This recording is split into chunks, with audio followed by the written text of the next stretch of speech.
Hello my dear students and learner. Today we are going to start chapter 3rd of economics, that is poverty as challenge. This is the video for class 9th SST, that is economics obviously, and the name of the chapter is poverty as challenge. So students, in this chapter we will come to know about how we can estimate poverty. तो poverty को हमें अगर estimate करना है तो हम poverty को कैसे एस्टिमेट करेंगे, क्या डायमेंशंस हैं पॉवर्टी को एस्टिमेट करने के लिए, और पॉवर्टी को किस प्रकार से एस्टिमेट किया जाता है ना। तो इस चैप्टर में हम इसके बारे में सीखेंगे। Plus what are the steps taken by our government, हमारी गवर्नमेंट ने क्या स्टेप्स लिए हैं पॉवर्टी को रिड्यूस करने के लिए। ठीक है, इसमें ये भी टॉपिक है जिसमें जो हम इस चैप्टर में आगे चल के पढ़ेंगे, है ना। और इस चैप्टर में हम काफ़ी सारी केस स्टडीज़ भी पढ़ने वाले हैं, जिससे हमें पता चलेगा पॉवर्टी के डायमेंशन और उसके कारण क्या कारण है, what are the causes of poverty in India, है ना। इंडिया में पॉवर्टी के क्या कारण हैं, क्या कॉज हैं। तो ये सारी चीज़ें हैं, ये सारे टॉपिक्स हैं that we are going to study in this chapter, है ना। बिलो पॉवर्टी लाइन, है ना, BPL, इसके बारे में भी हम इस चैप्टर में पढ़ेंगे। तो ये भी एक डायमेंशन है बच्चों, जिससे हम क्या मेजर कर सकते हैं, पॉवर्टी मेजर कर सकते हैं। तो पॉवर्टी मेजर करने का भी BPL एक क्या है, एक डायमेंशन है। तो इसी प्रकार से हम और भी चीज़ों को जानेंगे जिससे हम पॉवर्टी को क्या कर सकते हैं, मेजर कर सकते हैं। और हमारी गवर्नमेंट ने क्या क्या मेजर्स लिए हैं पॉवर्टी को रिड्यूस करने के लिए, ये भी साथ ही साथ हम इस चैप्टर में समझने वाले हैं और सीखने वाले हैं, है ना। सो स्टार्ट करते हैं इस चैप्टर को। So students, let's discuss the overview of the chapter, means to say what we are going to study in this chapter. इस चैप्टर में हम क्या पढ़ने वाले हैं उसके बारे में थोड़ा सा डिस्कस करते हैं, ओवरव्यू चैप्टर का। तो ये चैप्टर डील करता है सबसे इम्पोर्टेंट चैलेंज से, मतलब सबसे डिफ़िकल्ट चैलेंज से जो इस समय इंडिपेंडेंट इंडिया फेस कर रहा है, और वो है पॉवर्टी। ठीक, तो हम यहाँ पर पढ़ेंगे वो सारे मल्टी डायमेंशनल प्रॉब्लम, है ना, जैसे कि जिसकी वजह से हमारे इंडिया में हमें पॉवर्टी देखने को मिलती है। और उसके बाद हम चैप्टर्स में डिस्कस करेंगे कि पॉवर्टी कैसे सोशल साइंस में हमें देखने को मिल सकती है, यानी कि सोशल साइंस का एक पार्ट क्यों है, और पॉवर्टी जो ट्रेंड है वो इंडिया में और पूरे वर्ल्ड में कैसे देखा जा सकता है, यानी कि पॉवर्टी को हम पूरे वर्ल्ड में और इंडिया में कैसे देख सकते हैं और क्या कंपैरिजन है इसका। बात करेंगे कॉजेज़ ऑफ पॉवर्टी के बारे में और एंटी पॉवर्टी मेजर्स के बारे में जो गवर्नमेंट ने लिया, यानी कि पॉवर्टी को एलिवेट करने के लिए, पॉवर्टी को हटाने के लिए गवर्नमेंट ने कौन कौन सी पॉलिसीज़ क्रिएट की हैं, इसके बारे में देखेंगे हम। ठीक है, तो इस चैप्टर पर हम बात करेंगे पॉवर्टी और ह्यूमन पॉवर्टी के बारे में। ठीक है ना, कि पॉवर्टी का जो कॉन्सेप्ट है ना, वो ह्यूमन पॉवर्टी में कैसे कन्वर्ट होता है। ठीक है, इसके बारे में हम देखेंगे। तो स्टार्ट करते हैं इंट्रोडक्शन में।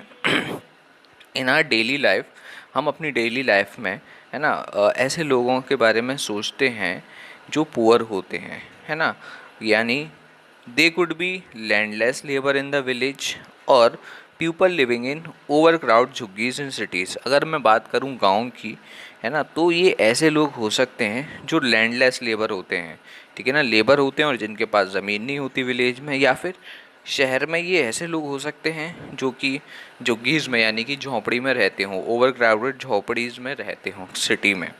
ठीक है ना, या फिर ये डेली वेजेस वर्कर हो सकते हैं कंस्ट्रक्शन साइट पर, या ये चाइल्ड वर्कर हो सकते हैं ढाबाज में, या ये बेगर्स हो सकते हैं। ठीक, तो हम यहाँ पर इन सारे केसेस में पॉवर्टी देख सकते हैं। ठीक है ना, every 14% in India is poor, her 4th person India में क्या है, पुअर है। इसका मतलब 270 मिलियन, यानी कि 27 crore people in India lives in poverty. अगर मैं 2011 से 12 का डेटा लूँ तो उसके हिसाब से इंडिया में 270 मिलियन या 27 करोड़ लोग गरीब हैं, इंडिया में पॉवर्टी के अंदर जी रहे हैं।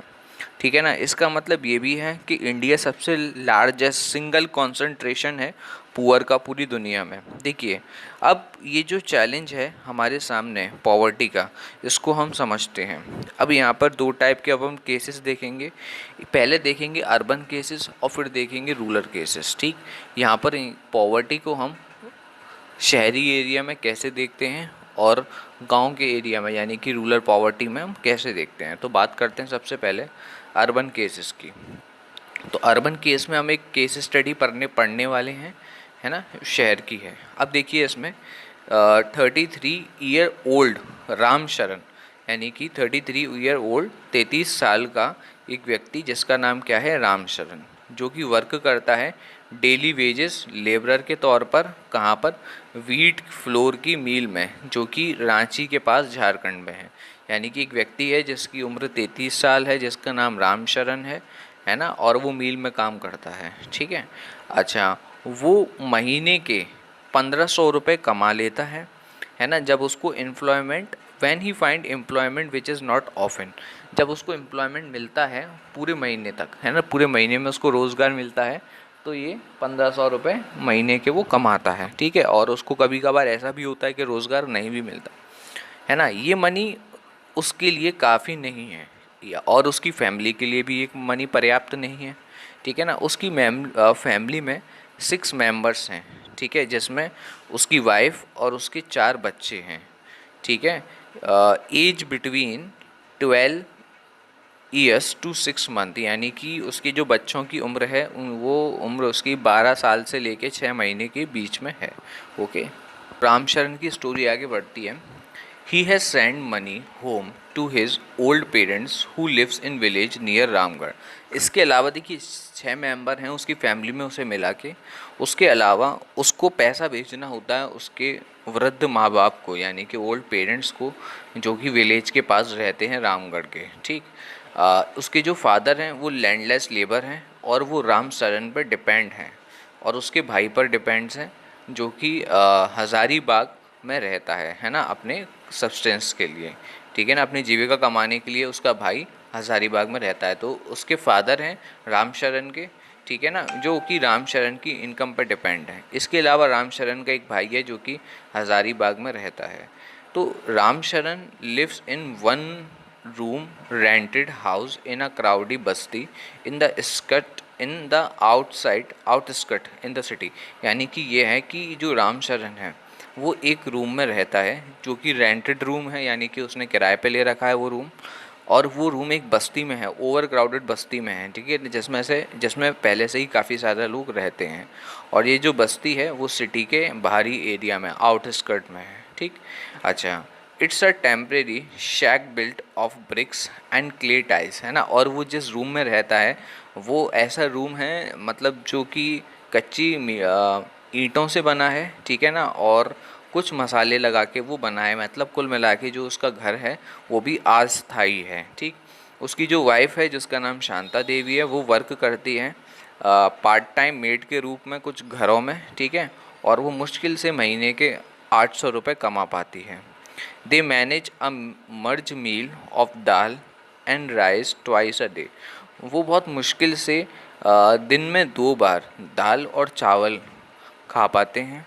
But there is never enough for all of them, लेकिन उन सब के लिए ये खाना पर्याप्त नहीं हो पाता। ओके, करते हैं रामशरण की एल्डर सन की। तो जो रामशरण का एल्डर सन है, यानी कि सबसे बड़ा बेटा है, वो वर्क करता है हेल्पर के रूप में एक टी शॉप में, यानी कि वो एक टी शॉप में काम करता है, और जिसकी वजह से उनकी जो फैमिली इनकम है वो 300 रुपीज़ पर मंथ से इंक्रीज़ होती है। यानी कि जो उनका एल्डर सन है वो एक चाय वाले की दुकान पर काम करता है। ठीक है, और while his 10 year old daughter take care of his younger siblings, उसकी 10 साल की बेटी बाकी के बच्चे 2 बच्चों का उसका घर पर ख्याल रखती है। ठीक है ना, none of the children go to the school, है ना, इनके घर पर कोई भी बच्चा स्कूल नहीं जाता, है ना। They have only 2 pairs of hand me down clothes each, है ना, उन सबके हाथ से बने हुए चिथड़े और कपड़ों हैं। ठीक है ना, जो कि चिथड़ों से बने हुए कपड़े हैं, जो कि उनके पास, सबके पास सिर्फ 2-2 पेयर कपड़े ही हैं, है ना। जो नए कपड़े हैं वो तब आते हैं जब पुराने कपड़े पहनने लायक नहीं बचते। ठीक, शूज़ एक लग्जरीज है, मतलब कि शूज़ उनके लिए मौजूद ही नहीं है, क्योंकि शू एक लग्जरी के हिसाब से है उनके लिए। यंगर जो किड है उनका मतलब सबसे छोटा किड है, वो अंडर नरिश्ड है। अंडर नरिश मतलब वो मेल न्यूट्रिशन है, उसके अंदर न्यूट्रिशन की कमी है, क्योंकि वो ठीक प्रकार से उसको डाइट नहीं मिलती। They have no access of health care when they fall ill. जब वो बीमार पड़ जाते हैं तो उनके पास किसी प्रकार की हेल्थ केयर फैसिलिटी भी नहीं होती। तो ये था बच्चों हमारा एक स्टोरी, जो कि किसकी स्टोरी थी? अर्बन स्टोरी थी। अर्बन मतलब शहर में रहने वाले एक व्यक्ति की स्टोरी थी, जो कि गरीब मजदूर था, जो कि कंस्ट्रक्शन साइट पर वर्क करता था, ठीक है। और उसकी एक वाइफ थी और 4 बच्चे थे। वो वाइफ भी जो थी वो मेड के तौर पर काम करती थी, नानी नौकर के रूप में काम करती थी दूसरों के घर पर। उसका जो सबसे बड़ा लड़का था, वो भी बच्चा है ना, वो भी एक टी स्टॉल पे वर्क करता था, ठीक है। और इस प्रकार से उस फिर भी उनकी जो फैमिली इनकम थी बहुत ज़्यादा कम थी, ठीक है। अब हम बात करते हैं नेक्स्ट यहाँ पर स्टोरी के बारे में, जो कि स्टोरी किसकी है? एक रूरल स्टोरी है, okay. Students let me tell you the rural case, यानी कि अब हम स्टडी पढ़ेंगे, स्टडी केस पढ़ेंगे, जो कि कहाँ का है? रूरल एरिया का है, ठीक है। ये जो स्टोरी है वो लाखा सिंह की है। लाखा सिंह एक स्मॉल विलेज में रहता है, जो कि मेरठ के पास एक सिटी है, मेरठ के पास एक गांव है उत्तर प्रदेश में, ठीक। उसकी जो फैमिली है उसके पास कोई ज़मीन नहीं है, ठीक है ना। तो वो बड़े बड़े फार्मर्स के पास छोटे काम करते हैं, ठीक है ना। Work is erratic and so is income. तो उनको लगातार काम करने के लिए एम्प्लॉयमेंट नहीं मिलता, यानी कि वर्क नहीं होता, तो इनकी जो इनकम है वो भी कांस्टेंट नहीं है, ठीक है ना। लगातार इनकम नहीं कमा पाते वो। At times they paid 50 rupees for a hard day work, है ना। और जब उनको काम मिलता है तो वो पूरे दिन की कड़ी मजदूरी के बाद 50 रुपये कमा पाते हैं। They often but often it's very kind, like a few kilograms of wheat or dal or even vegetable for totaling in the farms throughout the day, है ना। और कभी कभार ये भी होता है कि उनको पूरे दिन फार्म में काम करने के बाद, है ना, कुछ किलो वीट मिल जाता है, यानी गेहूँ मिल जाती है, दाल मिल जाती है, या वेजिटेबल मिल जाती है, अगर वो पूरे दिन फार्म में काम करते हैं तो, ठीक है। उनकी जो फैमिली है उसमें 8 लोगों की फैमिली है ना, जिस always manage to square meals a day, ठीक है ना, जिसमें वो दोनों समय का खाना जिनको नहीं मिल पाता, है ना। 8 लोगों की जो फैमिली है उसमें 2 समय का खाना पर्याप्त उनको नहीं मिल पाता। लाखा जो है वो एक कच्चे झोंपड़ी में रहता है, जो कि विलेज के आउटर एरिया में स्थित है ना। वुमेन जो है of the family spend the day chopping fodders and collecting firewood in the field, है ना। तो उसकी जो वाइफ है, या फिर हम कह सकते हैं उनकी घर की जितनी भी औरतें हैं, है ना, वो फोडर्स कलेक्ट करती हैं, यानी कि चारा कलेक्ट करती हैं पूरे दिन, है ना। चारे को काटती हैं, और इसके अलावा जो फॉरेस्ट है वहाँ से लकड़ियाँ जमा करती हैं, फायरवुड जमा करती हैं। उसके जो फादर हैं वो टीबी पेशेंट हैं, और वो 2 साल पहले उनका देहांत हो गया, यानी कि उनकी डेथ हो गई, ठीक है। स्टोरी आगे पढ़ते हैं बेटा। जैसा कि मैंने बताया कि उसके जो फादर थे उनका देहांत 2 साल पहले हो गया था, क्योंकि उनको टीबी था उन्हें, है ना, और उन्हें प्रॉपर मेडिकेशन फैसिलिटी प्रोवाइड नहीं हुई थी। मेडिकल फैसिलिटी प्रोवाइड ना होने की वजह से उनका देहांत हो चुका था। उसकी जो मदर थी अब वो सेम बीमारी से सफ़र कर रही हैं, ठीक है ना। और उनकी जो जीवन है वो धीरे धीरे ख़त्म होता जा रहा है ना। Village has a primary school, village में एक प्राइमरी स्कूल है ना। और लाखा वहाँ पर कभी भी नहीं गया, है ना। He had to start earning when he was 10 year old. वो 10 साल की एज थी, यानी कि 10 ईयर्स ऑफ एज से वो अर्निंग कर रहा है, यानी कि पैसा कमाने के लिए काम कर रहा है। न्यू क्लोथ, कुछ सालों में कभी कभार एक बार वो उनके घर पर आते हैं, है ना। सोप और ऑयल भी फैमिली के लिए एक लग्जरी है, यानी कि उनको सोप और ऑयल भी नहीं मिलता है, ठीक है। तो ये था एक रूरल केस, ओके। इस केस स्टडी में हमने देखा रूरल एक व्यक्ति के बारे में जिसका नाम लाखा था, जो कि उत्तर प्रदेश के मेरठ के इलाके में रहता था, जो 50 रुपये पर डे का एक फील्ड पे काम करके कमाता था, यानी कि कहीं पर वर्क करके कमाता था, फार्म में काम करके कमाता था, ठीक है। कच्चे मकान में रहता था, है ना। और घर की जो वुमेन्स थी वो जंगल में लकड़ियाँ कलेक्ट करती थी, चारा काटती थी पूरे दिन, है ना। उसके जो बच्चे थे वो भी वर्क करते थे, ठीक है। और फैमिली जो थी उनकी 8 लोगों की फैमिली, पूरे 2 दिन का 2 समय का उनको खाना नहीं मिल पाता था, ठीक है। और उसके जो फादर थे वो भी डिसीज़ के कारण मारे गए थे, और उनकी जो माँ है उनको भी अब डिसीज़ है ना। तो इस प्रकार से हमने देखा कि जो फैमिली की कंडीशन है वो बहुत ज़्यादा ख़राब है रूरल एरिया में। तो यही है बच्चों पॉवर्टी।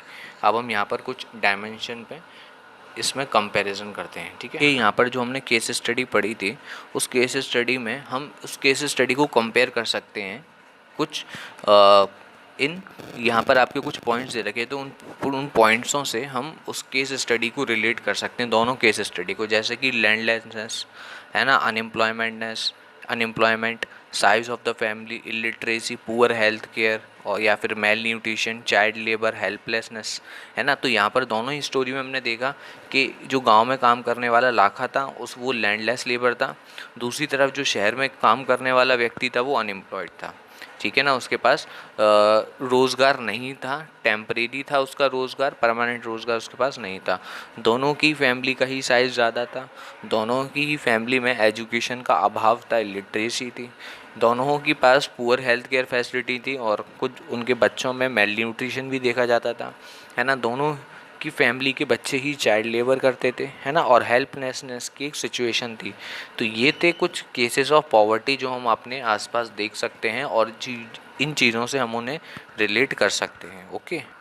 जो हमने यहाँ पर 2 टिपिकल केसेस देखे जिसमें दिखाया जा रहा था किसके बारे में, पॉवर्टी के अलग अलग डायमेंशन के बारे में। इसमें दिखाया जा रहा था हमें कि जो पॉवर्टी है ना, वो हंगर के साथ स्टार्ट होती है। हंगर यानी कि जिसमें भूख होती है, यानी कि पॉवर्टी, गरीबी, जिसमें लोगों के पास खाने के लिए खाना नहीं होता, तो उसमें हंगर भी शामिल है, लैक ऑफ शेल्टर भी शामिल है, ठीक है। लैक ऑफ शेल्टर मतलब रहने की जगह ना हो पाना, ठीक है। तो लैक ऑफ शेल्टर भी शामिल है। ये एक ऐसी सिचुएशन है जिसमें पेरेंट्स अपने बच्चों को स्कूल नहीं भेज सकते शिक्षा लेने के लिए, एजुकेशन के लिए, ठीक है ना। ये यहाँ पर एक ऐसी सिचुएशन है पॉवर्टी जिसमें बीमार लोगों को ट्रीटमेंट नहीं मिलता, मेडिकल ट्रीटमेंट वो अफोर्ड नहीं कर पाते, ठीक है। पॉवर्टी का यहाँ पर ये भी मतलब है कि उनको साफ़ पानी नहीं मिल पाता, सैनिटेशन फैसिलिटीज़ नहीं मिल पाती, ठीक है। अच्छा खाने के लिए, रहने के लिए, नहाने के लिए, धोने के लिए, इस प्रकार से सैनिटेशन फैसिलिटी नहीं मिल सकती उनको, है ना।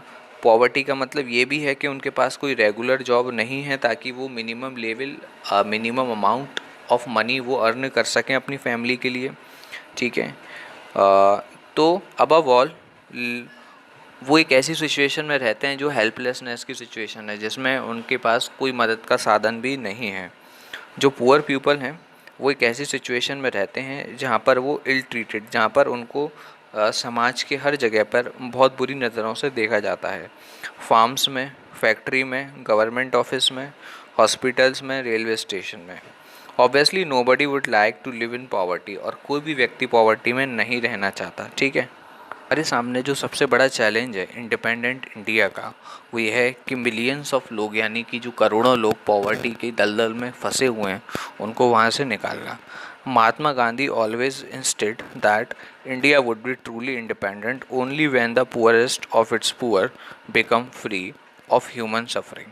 महात्मा गांधी का ये कहना था कि जब पुअरेस्ट ऑफ द पुअर, यानी कि गरीबों में भी जो सबसे ज़्यादा गरीब हैं, वो जब निकलेंगे इस दलदल से, यानी कि वो जब ह्यूमन सफरिंग से आज़ाद होंगे, है ना, जब उनका जो जीवन होगा वो सुखमय होगा, तब हम लोग ये कह सकते हैं कि इंडिया ट्रूली इंडिपेंडेंट हुआ है। हम ये नहीं, तो ये महात्मा गांधी के व्यू थे यहाँ पर, है ना। तो उनका ये कहना था कि अगर इंडिया को वाकई में स्वतंत्र करना है तो उसको पॉवर्टी की बेड़ियों से आज़ादी दिलानी होगी, यानी कि गरीबी दूर करनी होगी। अब सोशल साइंटिस्ट ने पॉवर्टी को किस प्रकार से देखा, है ना, कि सोशली हम साइंस की अगर बात करें तो पॉवर्टी को हम किस प्रकार से देखते हैं, है ना। क्योंकि पॉवर्टी के काफ़ी ज़्यादा फैक्ट्स हैं, है ना। तो सोशल साइंटिस्ट उसको एक वैरायटी ऑफ इंडिकेटर्स की मदद से नापते हैं, यानी कि अगर आपको किसी व्यक्ति ये नापना है कि कोई व्यक्ति पुअर है या नहीं, तो उसके लिए कुछ इंडिकेटर्स हैं, है ना। जो इंडिकेटर्स हैं यूज़ होते हैं, जैसे कि लेवल ऑफ इनकम और कंजम्पशन। हम किसी व्यक्ति के लेवल ऑफ इनकम और उसके उपभोग का लेवल, यानी कंजम्पशन के लेवल से ये पता कर सकते हैं कोई व्यक्ति पुअर है या फिर नहीं है। But now poverty is look through the social indicators like illiteracy level. लेकिन अब पॉवर्टी को हम सोशल इंडिकेटर से भी नाप सकते हैं, जैसे कि illiteracy level, lack of general resistance due to malnutrition, ठीक है। यानी कि इलिटरेसी लेवल से भी नाप सकते हैं। अगर कोई व्यक्ति इलिटरेट है, जिसका पूरा परिवार इलिटरेट है, तो पॉवर्टी वहाँ हो सकती है ना। व्यक्ति के परिवार में मेल न्यूट्रिशन है ना, जो कि कम खाने की वजह से या प्रॉपर खाना ना मिल पाने की वजह से ऐसा हो जाता है ना। Lack of access of health care facility, अगर किसी व्यक्ति को हेल्थ केयर फैसिलिटी नहीं मिल पाती, जॉब अपॉर्चुनिटी नहीं मिल पाती, सेफ ड्रिंकिंग वाटर नहीं मिल पाता, तो ये सब पॉवर्टी के बच्चों मेजर्स हैं, ये सब पॉवर्टी के क्या हैं, कारण हैं। ओके, अगला टॉपिक है अपना पॉवर्टी लाइन। तो at the centre of the discussion on poverty is usually the concept of poverty line, a common line method use to measure the poverty. अब यहाँ पर हम बात ये है कि हमारे पास एक कॉमन मेजर होना चाहिए जिससे हम ये नाप सकें कि कौन सा व्यक्ति पुअर है और कौन सा व्यक्ति पुअर नहीं है। तो इसको हम कहते हैं गरीबी रेखा। गरीबी रेखा का मतलब पॉवर्टी लाइन। तो पॉवर्टी लाइन से हम यहाँ पर ये देख सकते हैं कि कौन सा व्यक्ति पुअर है और कौन सा व्यक्ति पुअर नहीं है। तो एक कॉमन मेथड है जो मेजर, जिससे पॉवर्टी को हम मेजर कर सकते हैं, जो कि इनकम और कंजम्पशन के बेस पर हमें ये बताती है कि व्यक्ति पुअर है या नहीं। ओके।